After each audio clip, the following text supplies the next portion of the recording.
سلام علیکہ یا رسول سلام علیکہ۔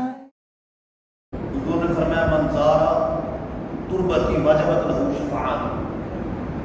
جس نے میری قبر انور کی زیارت کی اس پر میری شفاعت واجب، اس پر میری شفاعت نافع۔ حضور کی بارگاہ میں حاضر ہونے کا حکم اور شفاعت طلب کرنے کا حکم راز قرآن میں دیا۔ یہ حکم جس طریقے سے سرکار علیہ السلام کی حیات ظاہری میں تھا، اسی طرح قبر انور میں تشریف لے جانے کے بعد بھی حکم ہو۔ رب قرآن مجید میں فرماتا ہے وَلَوْ أَنَّهُمْ إِذْ ظَلَمُوا أَنفُسَهُمْ، اگر وہ اپنی جانوں پہ ظلم کر بیٹھے، گناہ کر بیٹھے، رب کی نافرمانی کر بیٹھے، جاءوکَ، اے معبود وہ تمہاری بارگاہ میں حاضر ہو جائے۔ کتنا واضح فرما، اپنی جانوں پہ ظلم کر بیٹھے تو اے معبود تمہاری بارگاہ میں حاضر ہو جائے۔ فاستغفروا اللہ، اللہ سے معافی چاہیں، رب سے استغفار کریں۔ واستغفر لهم الرسول، اور رسول بھی ان کی شفاعت کرے، ان کے لیے استغفار کرے۔ جب یہ شرائط پائی جائیں گی لوجدوا اللہ توابا رحیما، وہ اللہ تعالیٰ کو بخشنے والا مہربان ہے۔ تینوں شرائط پائی گئی کہ حضور کی بارگاہ میں حاضر ہو گئے، رب سے توبہ مانگی، معافی مانگی، استغفار کیا، اور پھر سرکار معظم صلی اللہ علیہ وسلم سے شفاعت طلب کی، حضور نے ہماری شفاعت کی، حضور نے ہمارے لیے استغفار کیا۔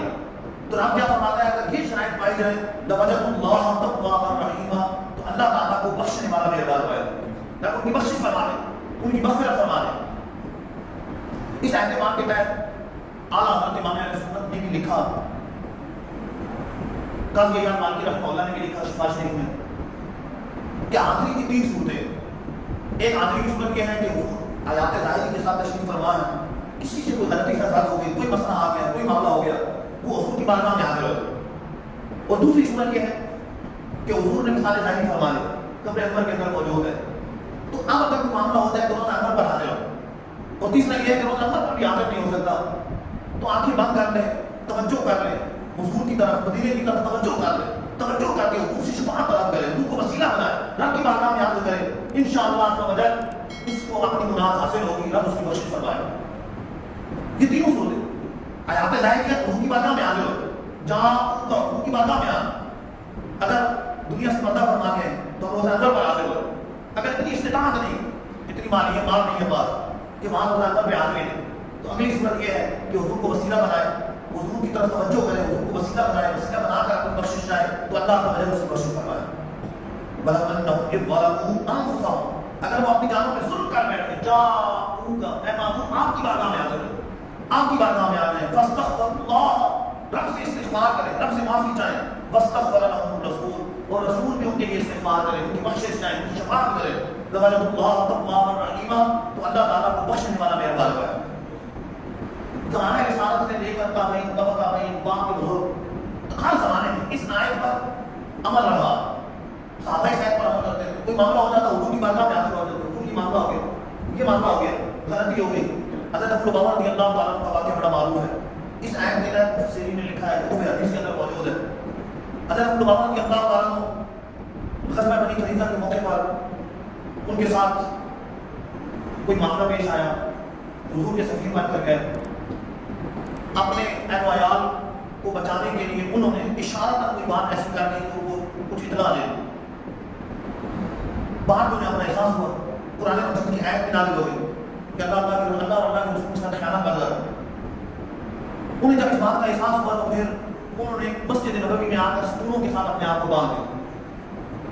سرکار عالم صلی اللہ علیہ وسلم کی بارگاہ میں عرض کیا کہ حضور نے فرمایا انہوں نے خود کو ستونوں کے ساتھ باندھا، اگر وہ میرے پاس آ جاتے تو میں رب سے ان کی بخشش چاہتا، میں اپنی شفاعت کرتا، لیکن اب خود سے باندھ لیا،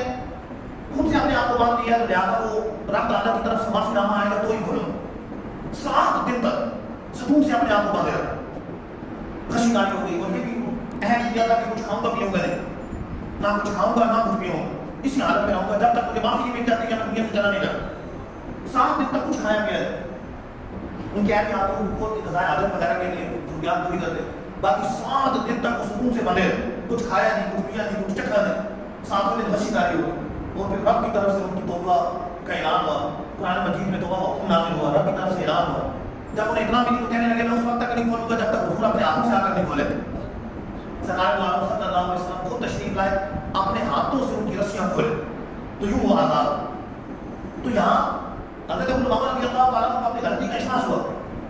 تو سکونوں سے مان لیا اپنے آپ، اور وہ کیا فرما رہے ہیں کہ اگر وہ میری بارگاہ میں آتے، ان کے رات کو میری بارگاہ میں بھیجا ہے، اگر میری بارگاہ میں آتے تو میں بخشش چاہتا ہوں، ان کی مغفرت ہو جاتی۔ اب ستونوں سے باندھا ہے تو اب رب کی طرف سے ہی حکم آئے گا، رب کی طرف سے معافی نامہ آئے گا تو ہی ان